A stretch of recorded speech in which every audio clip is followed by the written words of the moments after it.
perfectamente pudieran encontrar empleos para 8.000, que son el 0.8% adicional. Eso no vale nada.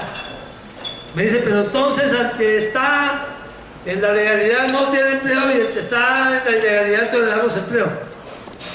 Simplemente es un negocio, es un asunto de números.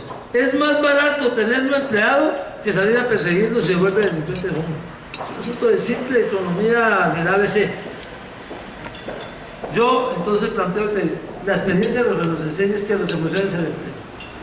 Y en asuntos de empleo, otra experiencia, es que la vinculación a ciertos cuerpos de seguridad del Estado ha funcionado bien.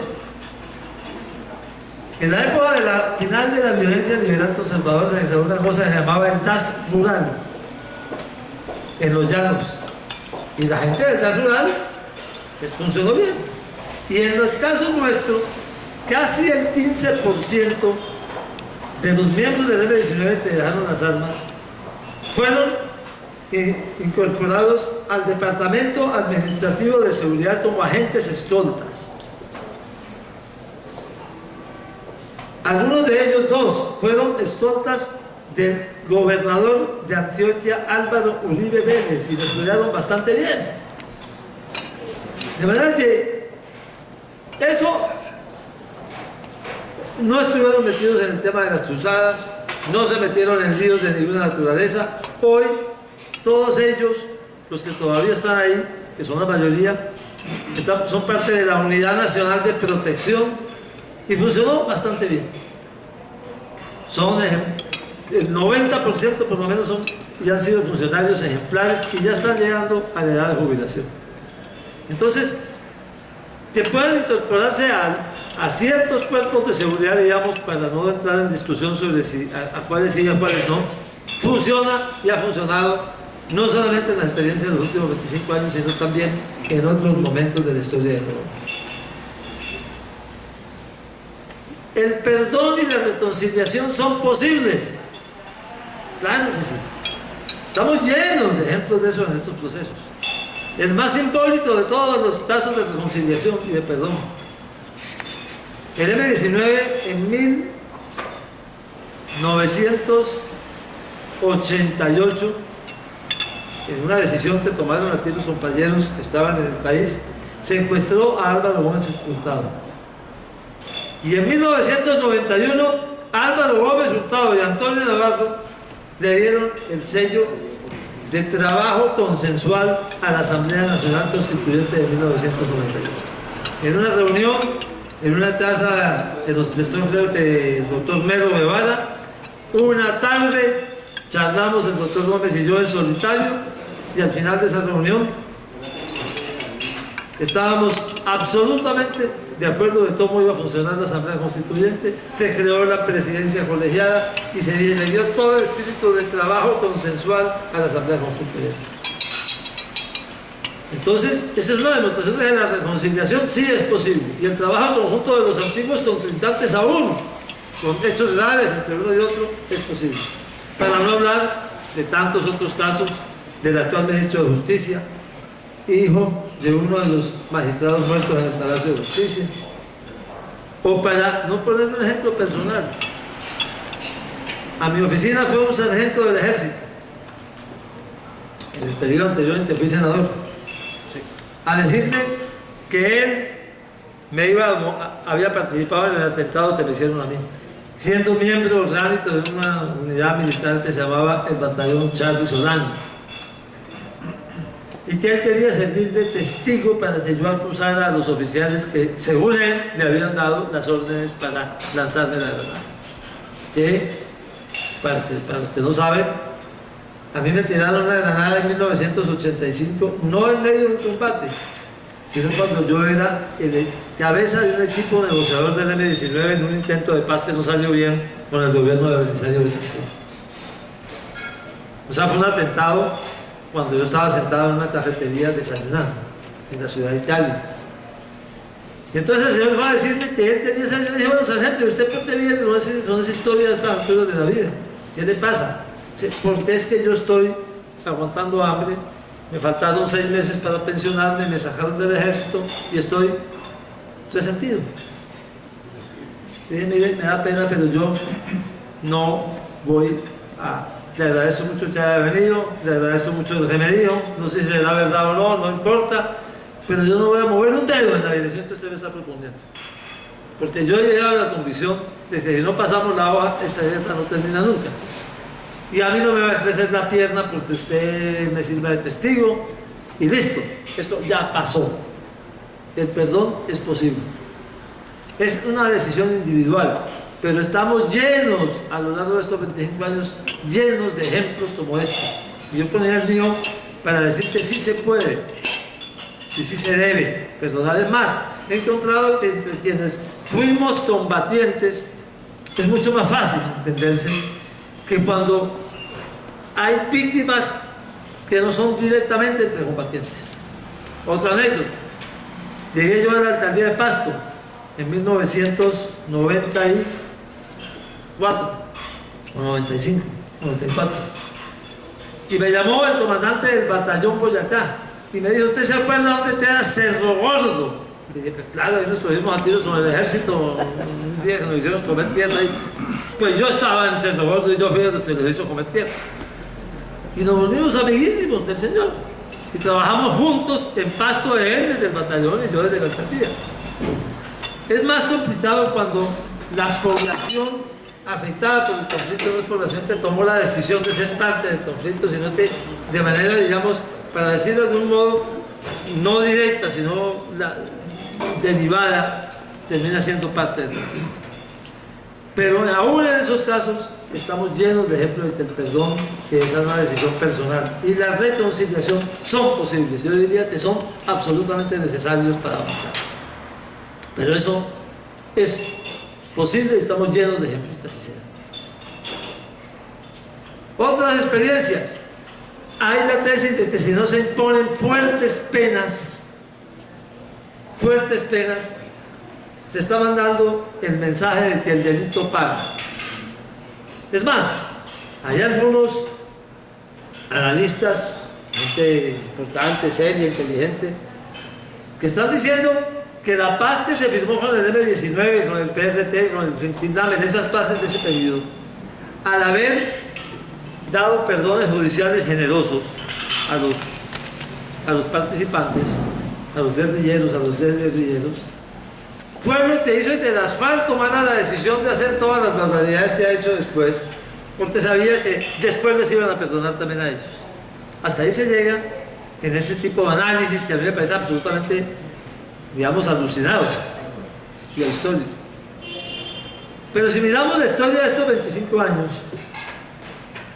mientras a las paces de los 90 recibimos, como era la usanza y la tradición en Colombia, delito político, delitos conexos con el delito político y por lo tanto amnistía, indulto, cesación de procedimiento. Así se había hecho 76 veces en la historia colombiana. Por eso además las rebeliones eran solamente 6 meses, porque ese era un mecanismo de resolver los problemas en este país. El nivel de reincidencia es mucho menor que aquellos comandantes de grupos que recibieron castigos severísimos. ¿Qué más severo que estar extraditado con largas penas en Estados Unidos, como le pasó a los comandantes de las autodefensas?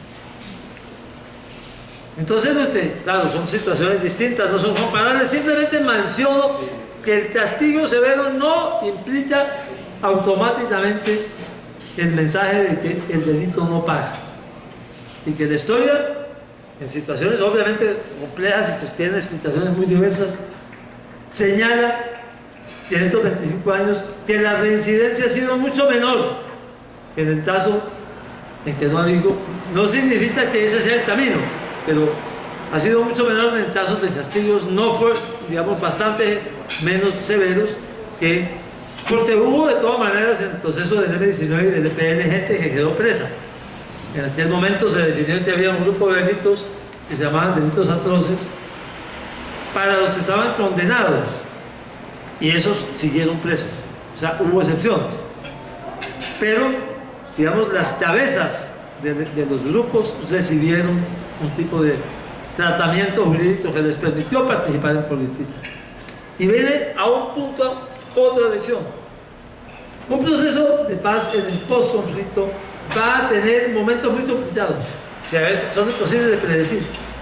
El más complicado de todos en estos 25 años fue el asesinato del comandante del M-19, Carlos Pizarro León Gómez, tan solo 46 días después de haber firmado los acuerdos de paz. Nosotros firmamos el 9 de marzo y el 26 de abril, si no estoy equivocado en la fecha, mataron a Carlos Pizarro siendo candidato presidencial en ese momento, mientras iba en un vuelo entre Bogotá y Barranquilla. El que acababa de firmar la paz lo mataron. Miren, lo primero que se vino en la cabeza, yo era el segundo, o sea, se me tocó ponerle la cara a la situación. Lo primero que se me vino a la cabeza en ese momento es lo que era el pensamiento de esa época. En este país, al que firma la paz lo matan.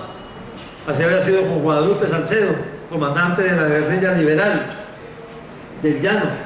Así había sido con el jefe de Marulanda, que le decían Charro Negro, que también lo mataron. Y hizo que la gente de Marulanda se volviera un poco a... Marulanda, el excomandante de la FARC, fue inspector de vías. Estuvo trabajando con el gobierno en ese periodo entre la violencia liberal conservadora y el nacimiento de las FARC. Y con la muerte de Charro Negro se volvió, no todavía la guerrilla, pero sí se fue, dejó el empleo y se fue para una zona rural, en una zona de autodefensa que se llamaban en esa época, entre ellas Marquetalia, donde nacen después las FARC. Bueno, nosotros llegamos a la convicción de que no lo habían matado por ser guerrillero a Carlos Pizarro, que lo habían matado por ser candidato presidencial, porque habían matado como candidato presidencial a Luis Carlos Galán, habían matado a Bernardo Jaramillo y habían matado a Pizarro. E iban a matar los del cartel de Medellín a todos los candidatos presidenciales que pudieron, porque estaban en un proceso de desestabilización de las instituciones de este país. Pero para llegar a esa conclusión, pues tuvimos que sentarnos, estoy hablando de días, casi de horas, a pensar qué hacer. Entonces, si hay que afrontar situaciones imprevisibles, muchas de las cuales son complejas, sí es necesario que los líderes naturales de estas organizaciones que firman el acuerdo de paz y se desarman estén en contacto con su gente. No quiero hablar en causa propia, pero yo diría que mi decisión inicial de enterrar a Carlos Pizarro en paz y después tomar las decisiones tuvo muchísimo que ver con que un montón de gente del M-19 no se volviera para el monte. Después ya hicimos una cosa colectiva, pero la decisión inicial, no es echándome flores yo, pero la tuve que tomar yo, porque o andábamos o armábamos una revuelta como había sido la muerte de Bernardo Jaramillo, o nos devolvemos para el monte antes de que nos mataran a todos, o nos quedábamos ahí. Y esa decisión, para que fuera aceptada, tenía que ser de un líder naturalmente aceptado por la gente. O sea, separar a los líderes de sus grupos para afrontar situaciones imprevisibles es una equivocación. Es una equivocación. Como les decía también, no se negocia con derrotados. Hay que entender eso. Yo oía a María Elvira Zapera hablando con una amiga muy querida mía y de mi mejor concepto, decía, es que el M-19 estaba derrotado, por eso negoció. La única guerrilla estaba estratégicamente derrotado, sí. O sea, pues no podía ganar, pero tácticamente no. La única guerrilla que aquí se ha desaparecido totalmente se llama el grupo Ricardo Franco, que era una decisión de las FARC. Eran como 190 y se mataron entre ellos 170. Entre ellos llegaron a fusilar 170 de los 190, eso sí se acabó. Pero ni siquiera en el EPL, donde hubo un sector del EPL pequeño que no se desmovilizó, está terminado. Ustedes han oído hablar de Megateo. Megateo está allá, ese señor era del EPL y ahí está el Catatumbo. O sea, para negociar no significa que la contraparte esté derrotada, o que haya que derrotarla para poder negociar, sino que se negocia con quien no puede ganar, pero evidentemente puede seguir vivo como grupo. Otra Otra experiencia obvia, pero que hay que repetir todas las veces que sea necesario. Hay que encontrar una solución para todos los participantes en el conflicto. Todos en el suelo o todos en la cama. En 1990, a nosotros, bueno, hay que decir unas cosas que también es bueno decirlas. Quienes tomaron parte de manera directa en las decisiones de la toma del Palacio de Justicia están muertos todos. Los que entraron están muertos todos. Y los determinadores, como dicen los abogados, también, que son Álvaro Fallar y Carlos Pizarro. A Pizarro lo mataron en el avión y a Fallar lo mataron en el 86. O sea, ninguno sobrevivió. Pero aún así había unos procesos judiciales en curso. Y hubo la posibilidad de que cesaran los procesos judiciales. Y había que solicitarle eso no sé, a alguien, yo no me acuerdo a quién. Nosotros le propusimos al gobierno que hiciera eso automático y el gobierno dijo que no, que había que solicitar. Nosotros lo solicitamos, los militares no lo solicitaron y los procesos contra los militares siguieron. Y parte de todas las dificultades que hay en ese terreno es precisamente porque no es comprensible que los miembros de una organización que fue corresponsable y muy